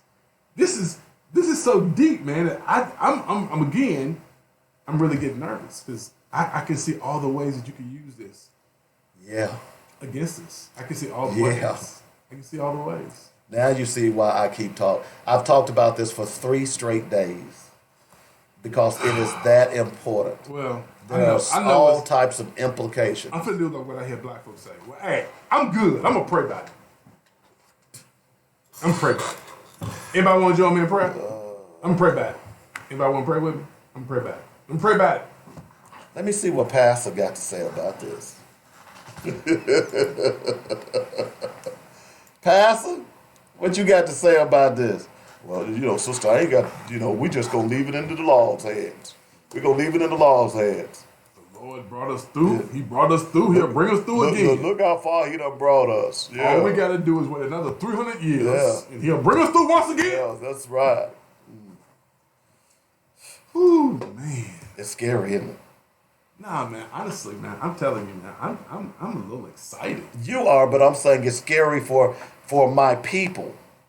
I don't think so, because your people don't even know about it. Look, it's kind of like walking through the woods, and that wolf is hanging out around that tree, and he jumps out and snaps your head off. It's that kind of scary. Because that's what's happening here. Your Department of Justice, essentially, has filed an amicus brief to sit on the side of Comcast to discriminate against you. To talk against your civil rights. About your 1866 civil rights. Your Department of Justice. Do y'all understand that? Well, no, in other words, 1866. Because when did it pass 14th Amendment? Was that 1866? That was after 1866, but the law in which they're debating is 1866. The Civil Rights Law of 1866 that was passed after the Emancipation Proclamation. That's where this all resides. Right. And they're using the First Amendment to circumvent it through the 14th Amendment. So if they do that, if they're allowed to use the First Amendment, just plain and simply, we're done. Exactly. End of story. End of conversation. It's over with. Exactly. Stick a fork in us. I said let it happen, man. Pastor, what you think? Well, brother, let's join hands. It's a good thing Martin Luther King them weren't this passive. I'm just saying. I don't care about y'all getting mad. Y'all need to wake up. Y'all need to wake up. As a matter of fact, Trump going to the University of Alabama. I would have never sent another one of my kids. I wouldn't let my kid go to Alabama. Well, he's actually going for the LSU Alabama game. I wouldn't give up. And and check this out. You know what the Student Government Association said to the students at Alabama? If you boo them, we're gonna take your seats. Oh, they got that kind of power now? Apparently so. So right there at the University of Alabama. So what they saying that the black folks boo, we will take your seats. Because they ain't saying that to white people. Well, no, because the last two times he's been at a public event. Because we know that white people don't take stuff from white people. Well, no. Black folks. No. What I'm saying is they're trying to be preemptive because the last two times he's been at a public event, he's been booed unmercifully. Okay? He was at the World Series last week in Washington, and they booed him and started saying lock him up. Then Saturday he went to a MMA fight. They booed him. So now that he's going to this, they're trying to keep him from being embarrassed again. So here's what concerns me about it is that how can you call yourself a student government association when you're telling people that if you do something based on your First Amendment rights that you have the right to do, that we're going to take your seats? You get that right? Yeah. So this is the country that has been created under this administration. Is that it's okay, instead of subtly taking your rights, we're going to tell you openly we're going to take your First Amendment rights. That's why this is so concerning. But y'all sleep. Now y'all woke. Y'all are woke ass zombies. Because zombies walk around as if they are conscious, but they're not really conscious. They're not really conscious. You understand what I'm saying? You walk around and you have you just go from pillar to post. If you've ever watched The Walking Dead, all you got to do is make a sound and they'll follow the sound. That's what y'all are doing here in this country. That's not just black people. That's poor people. That's white people who are ignorant about what is happening in America. This Byron Allen case should send a 5-alarm fire to all of us and say, wait a minute, what the hell is going on here? But you know what? Y'all ain't got time because y'all got to watch Power. Well, y'all got to watch the NFL. That same NFL that 2 weeks ago at a Buffalo football game had the flag "Don't Tread on Me." The same "Don't Tread on Me" flag that was created by a white slave owner. But they were playing the national anthem and displaying the "Don't Tread on Me" flag. But y'all don't understand that. Well, a couple of weeks ago, me and Ryan went to the Pulaski County Democratic Convention, Pulaski County Democratic meeting, whatever it was. Ryan's a member now, so he wanted to go to it. So we went, and I don't national anthem anymore. I don't do all that craziness no more. Right? Oh, I stopped a long time ago. And so Ryan said, "Dad, will you ever do that again?" He said, "Dad, why won't you do that?" I said, "Man, our people have felt more oppression under that flag than that Confederate flag." He was like, "Huh?" And I just realized, man, a lot of us have no idea about the injustice of that American flag and how much of our blood has been spilled on that American flag. So it goes back to what are we teaching our children?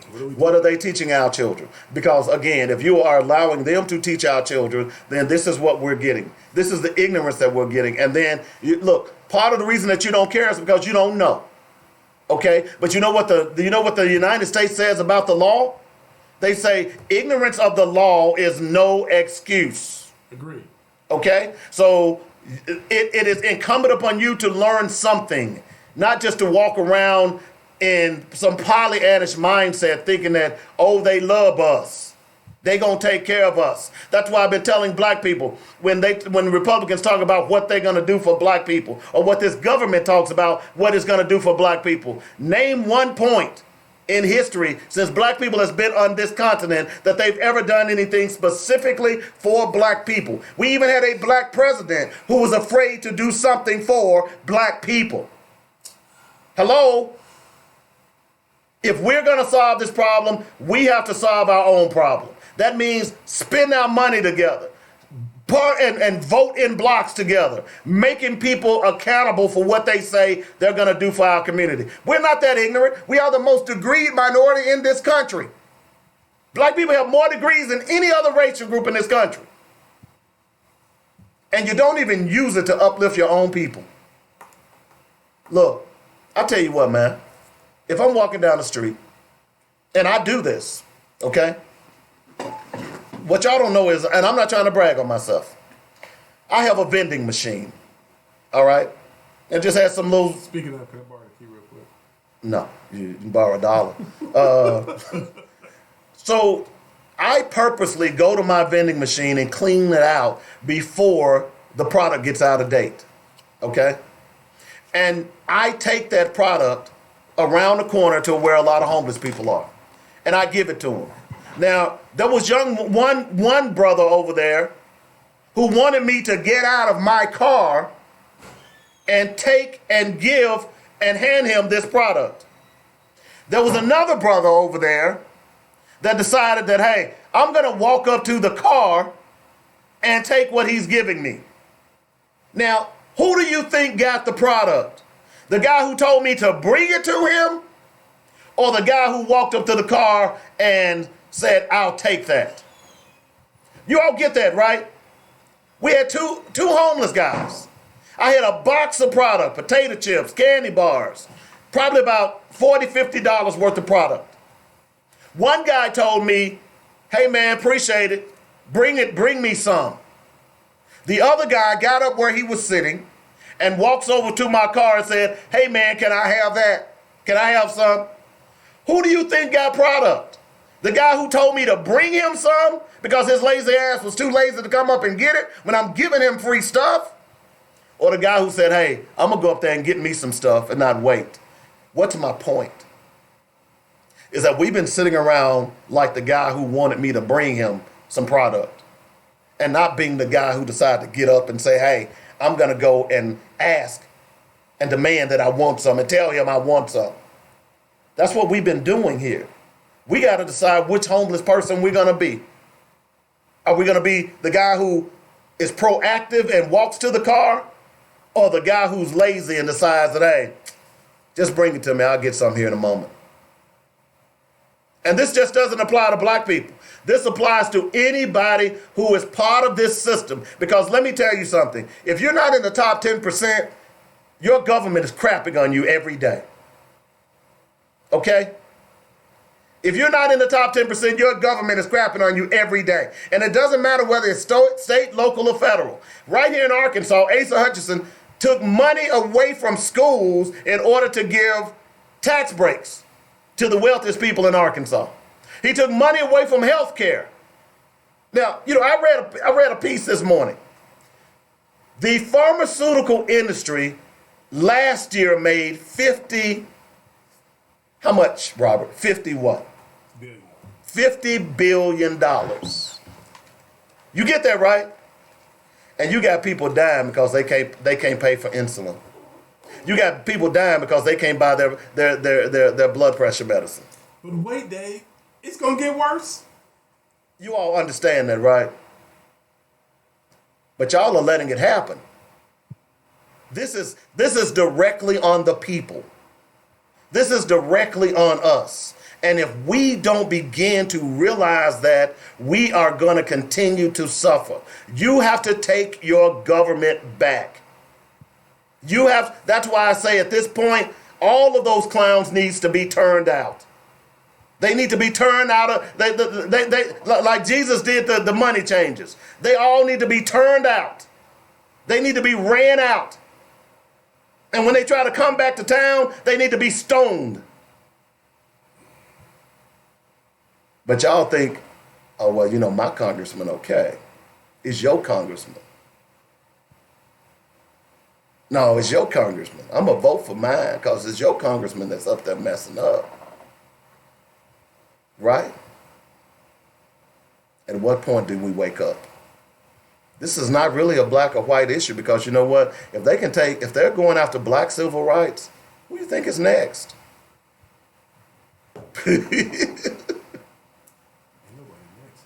Yeah. You ain't gotta have nobody else. Yeah, it is. You know why? Because see, this puts white men back to where they think they belong on top. It resets the order. White men, white women, and everybody else. And all of those gains that white women have been trying to get as well, they're going to be slapped back into order. That's what this is really all about. See, white people, white men particularly, are afraid of losing power. I told you all, y'all thought I was crazy. This 2042 thing is real. It's real. I kind of hope it is. Dude, this 2042 thing is real. I shouldn't say that because I would be a part of that. I would be a part of that nonsense. Imagine being in power. Imagine being in power all your life. And all of a sudden someone takes it. It's kind of like being rich and the stock market crashes and you lose every penny. That's why many of them jump out of windows. They can't handle it. And what you're seeing around this country, the whole election with Donald Trump was to remind people what Obama did. That election of Obama reminded those who already knew that 2042 is around the corner and we already got a black president. This thing is moving too fast. We got to stop it. So what we have to do, we got to elect the most ignorant, the most uneducated, the most racist person that we can imagine. It don't matter that he sexually assaulted 19 women. It doesn't matter that he has 3 baby mamas. It doesn't matter that his current wife is an ex-prostitute. Doesn't matter. Because we need to prove a point that white men are always gonna be on top. I always go back to the Donahue show back in the 70s when Dr. Frances Cress Welsing was talking about this very thing. She asked that she was on the show with the white supremacist, and she asked, and they were talking about 2042. And Donahue asked the white supremacist the question. What Dr. Welsing is saying is true. It's been proven out by geneticists over and over again that by the mid-2000s, America will be predominantly minority. There's nothing you can do to stop it. That white supremacist said, well, we'll blow up America before we let you all control it. Now, they're not blowing it up with bombs, but they're blowing it up civilly, through laws, through order. So what he said is coming to fruition. And what have we been doing? What have our leaders been doing? They've been feeding at the trough of white supremacy. You didn't know that, did you? You didn't know that, did you? So I'm just saying, ladies and gentlemen, girls and boys, y'all better wake up. Because if y'all don't wake up, they're certainly going to push this thing all the way back. It's about to get real, baby. Okay. Nah, stay asleep. Okay. Go watch football tonight. Go watch football. Don't think about this, man. Go watch football. 855-525-5683. I know y'all ain't gonna call and talk about this because this is over y'all head. Don't call it now because I'm ready to go. Don't call this is over y'all head. Don't call it now. Don't text either. This is too good for me. Do yourself a favor. Just go out and find a video about Byron Allen. No, go read the 14th Amendment first. Okay. And then read the First Amendment.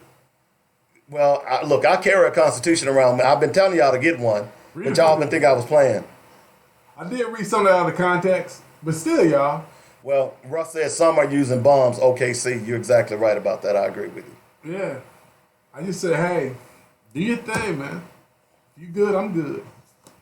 I know Russ. I'm going to be all right. I got some white friends. You got some white friends? I'm going to be all right. Well, ask Russ if I can get the hook up. You know, you think he'll let you in while they're doing the purge? Russell let me in the bunker. You know, because you know what? I'm still watching the purge, and I'm gonna tell you, dude. The more I watch this series, The more you love it. Don't you? well, not that I love it, but I see how it's almost feasible that could happen in America. Theoretically, that's what they're already doing. They're just not killing people. Well, they're just not letting us play. Well, not only that, but they're already deporting people. Let That's me play purge. them. You see? Yeah, they purge them a different way. Yeah. I want to be able to So- purge some folks too. So I got my purge list already going. I just find it fascinating. Oh, by the way, folks, I meant to give you this earlier. Tonight, y'all need to be careful. It's going to drop to 29 degrees tonight. Let's leave some water running. And if this precipitation keeps falling, it could get pretty nasty tonight. Now, it's supposed to get back up to 47 tomorrow. But it's supposed to be nice Sunday. I'm play me some golf. Sunday, 67. Sunny, high of low of 44. In fact, I might try to go fishing Sunday. Yeah, of course you would, man. These are some golf clubs, man. Quit playing. No, I can't do any golfing because of my back. You know, that torque on my back. That's right. My bad. Ain't no way, bro. You know. So. I forgive you, Dave. But and that's why when I was in Nashville, my general manager at the station I was at gave me a set of clubs. In fact, I've got them in my storage. But I've never been able to use them because I can't play golf because of teeing off. I just can't do it. Well, the good thing is, Dave, here shortly, it won't even matter, Dave. Yeah, that's right, because you'll need to have your own golf courses. 855-525-5683 is the number. That's how you get in touch with us. Let me see if there's anything else. It's funny, people are sending me the Byron Allen interview as well. A lot of people are doing that. Trust me. See, the one thing I love about it, that means that you guys are paying attention. At least you all are listening to this show. All right. By the way, Roderick Talley has filed for, is it 42? District 42? 34 for John Walker's seat. I understand there will be others who are going to file for that. Yeah, so far you got seat Joyce as well. Springer and Ron Davis. Now, Joyce Springer was at one point on the Little Rock School Board. Yeah, she worked for John for God knows how long. So just heads up on that as well. Let me see if let's see. I'm going through to see if I have missed anything that we need to talk about today. And by the way, y'all, don't fall for that Shaquille O'Neal stuff. Okay? Arkansas sheriff fires lieutenant after FBI drug money sting. Really? I didn't see this. An Arkansas law enforcement supervisor has been fired after FBI agents caught him stealing more than $30,000 in a sting. Court documents show Greene County Sheriff's Office Lieutenant Alan Scott Pillow was arrested Tuesday and released Wednesday. An affidavit says federal agents posing as Tennessee officers asked Pillow to help in a narcotics raid in Paragould, Arkansas on Monday. An agent planted a glass pipe and backpack containing $76,000 in an unattended car. Pillow recovered the items and reported that the money amounted to just under $45,600. Gotta get a little bit for the team. Law enforcement officers searched Pillow's home Tuesday and found bundles of bills with several numbers that matched the money from the backpack. The complaint charges Pillow with theft of government funds. Greene County Sheriff Steve Frank said Wednesday that Pillows has been fired. Now, here's the deal, man. Did they just pick dude out?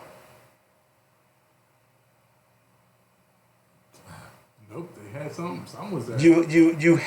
They had to know that this guy was crooked. That they just specifically asked him, and they had the numbers written down so that they could match the serial numbers. Mm-hmm. So this guy been crooked for a long ass time. That's what this is really all about. Mm-hmm. That's not what they're saying in this article, but that's what this says. If you read between the lines here, come on. Agents planted a glass pipe and backpack containing $76,000 in an unattended car. Pillow recovered the items and reported that the money amounted to just $4,500. Did Pillow just automatically say, I'm going to... How did he know that there was $76,000 over there? You understand what I'm saying? Mm-hmm. So apparently, in the Greene County Sheriff's Office, y'all better be on alert here. Because that means somebody been lying. By the way, Russ said Pillow was formerly with the Arkansas State Police. Oh, he's stealing on every level. So that means he's stealing on every level.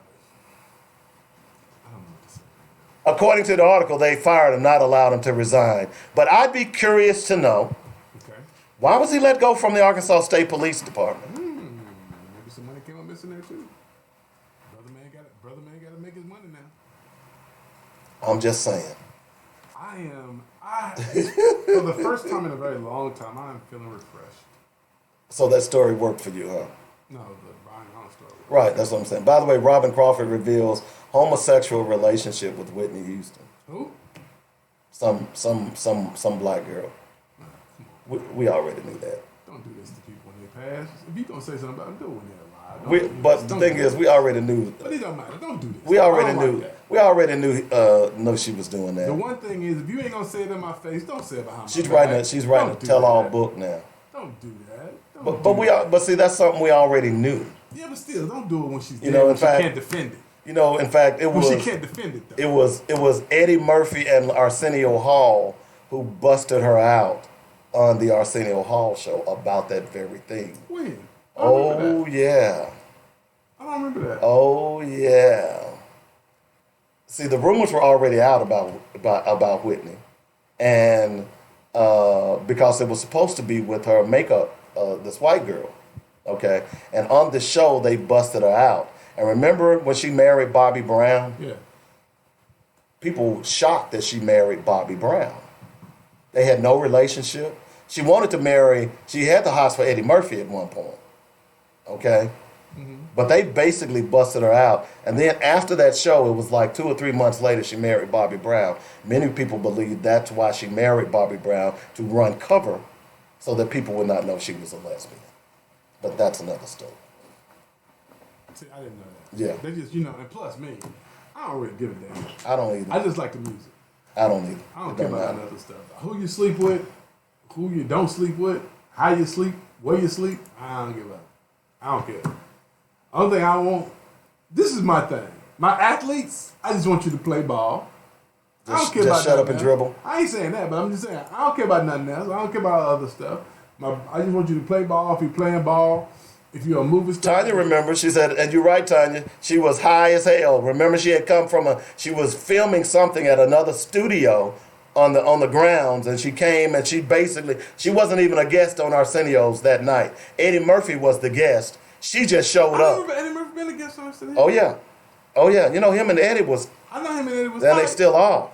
But yeah, he was a guest, and she just appeared on the show that night. I used to watch Arsenio Hall religiously every night. I did too, but I don't remember Eddie Murphy being on there. It must have been on I missed. He's only been on there. He was only, I want to say, only 2 times. But that particular night, he was on there, and Whitney Houston just showed up, and she was drunk or high or something. Okay. So, and they were making comments about her sexuality that night.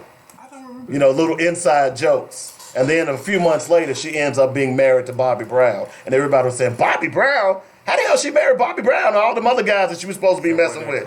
Because what she was trying to do is prove that she wasn't a lesbian. So she ended up marrying Bobby Brown to try to prove that. I need to prove I'm not a lesbian. Who do you think I should marry? I don't know. Yep, you're right. She sat on Eddie Murphy's lap that night, LaTanya.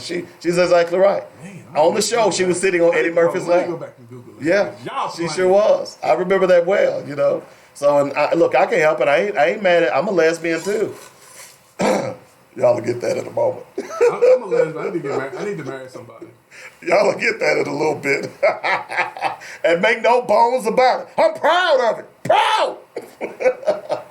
8555. Well, we got a few minutes to go in the show, but we've spent the majority of the show talking about this Byron Allen ruling. By the way, I want to remind people, and thank goodness Ms. Norma Whiteside, a friend of mine, the mother of a dear friend of mine, has been found in Memphis at the Memphis Greyhound station. And so I'm glad that Tina, and I've alerted Tina, this just popped up on Fox 16 News. So that is good to see and hear. We will be back tomorrow as well with more news. And we'll try to keep you up to date on what's going on. But if you don't do anything else, I'm going to implore you once again to go out and read about this Byron Allen suit. This is more about cable channels, okay? And if you feel it in your heart, I know it's going to be hard because many of y'all have Comcast, okay? Many of you all have Comcast. But if you feel it in your heart that you need to cancel your subscription, well, you don't need a lawyer, LaTanya. All you got to do is go out and in fact, I will post the video. Go out to my wall. There are plenty of videos how they're basically explaining. And also, I did post on my wall an interview, and I'll make sure that it's high on my wall, about a civil rights lawyer from Harvard who talked about this case as well and was saying, beyond a shadow of a doubt, you all need to be paying attention to this case, okay? So it's not just Byron Allen that's going around saying it. I'm looking for, but that particular civil rights lawyer also has come out and said that we as black people, and by the way, he's a white guy, he has come out and said, you all need to be paying attention to this particular case, and for whatever reasons, we are not. So we don't need an attorney. There's plenty of information out there, and what you need to do as well, make sure you're telling your friends, instead of sitting down and trying to figure out what Ghost's gonna do, who shot Ghost. What you need to be sitting down to do and figuring out how we're gonna come together as black people to solve this problem. By the way, the Berkeley Law Dean, it's on the Black Focus wall.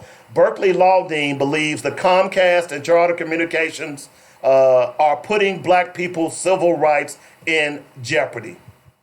Dr. Erwin Cherminsky is one of the foremost legal minds in the country.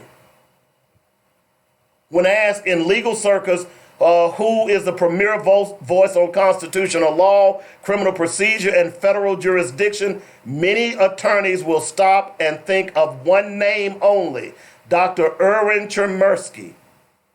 Okay? This is him telling you about this. So we don't need another lawyer. Here's the preeminent voice on this issue in law telling you that it is putting black people's civil rights in jeopardy, okay? And this is on the Black Focus wall, and I will repost it so it is at the top of the wall, because this is huge, folks.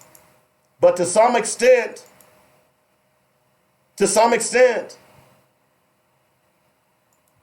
we're asleep at the wheel. We're just driving down the street with the bus. Ooh, hey, Robert, look. Ooh, did you see them flowers over there? They were so pretty. They built a bigger building. Oh, they done tore down that building. Oh, yeah. Y'all better wake up, folks. This is happening. This is real. It's not going anywhere. They've proven that they don't care about you. All right? We've got to go, man. Hope y'all enjoyed the show. Robert? Yeah. You got a quote? Yeah, man. Yeah, man. We're waiting. This is for today. I gotta say this. And I say this, gee whiz. And I say this with all love, man. I say this with all love. You ready, Dave? I'm ready. I have no desire to take all black folks back to Africa. There are black folks who are no good here and will likewise be no good there. Marcus Garvey. Peace and love, brother. Spend money on community if you don't, nobody else will, y'all. Peace. I believe that there will ultimately be a clash between the oppressed and those that do the oppressing, between those who want freedom, justice, and equality for everyone and those who want to continue the system of exploitation. But I don't think it will be based on the color of skin. That's the great Malcolm X, again, speaking from the grave. Y'all have a great day. Black Focus Radio, our issues, our solutions, our forces, Monday through Friday, noon to 2 p.m. Every day right here on JoyNetRadio.com. Peace.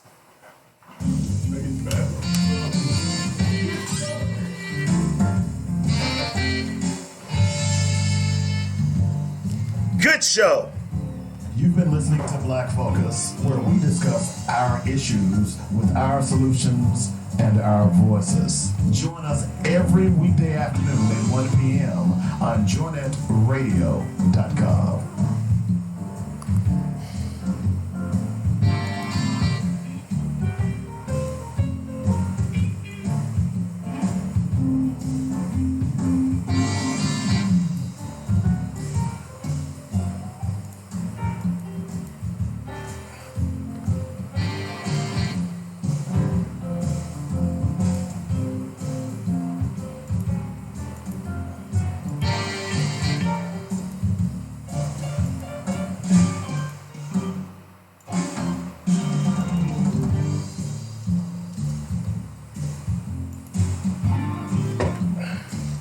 Y'all have a good day.